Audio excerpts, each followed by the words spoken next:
Hi everybody and welcome. Today we will be discussing about how to add external links to Shopify menu. Now before we start, make sure you click the link below to get the best Shopify free trial and start your business with some exclusive bonuses. To add external links, you can use some integrations like for example maybe links, and you can head over to your app store and there you can see, or maybe you can use some kind of menu creator. So you can see we have interlinks, link manager, and various other as well. So let's just dive onto that.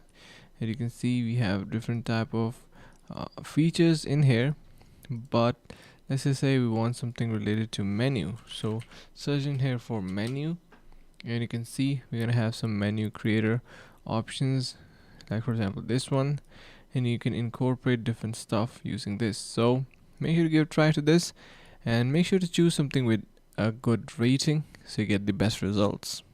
And hope this video was helpful. Finally, make sure to click the link in the description below to take advantage of our exclusive Shopify free trial to start your business right away.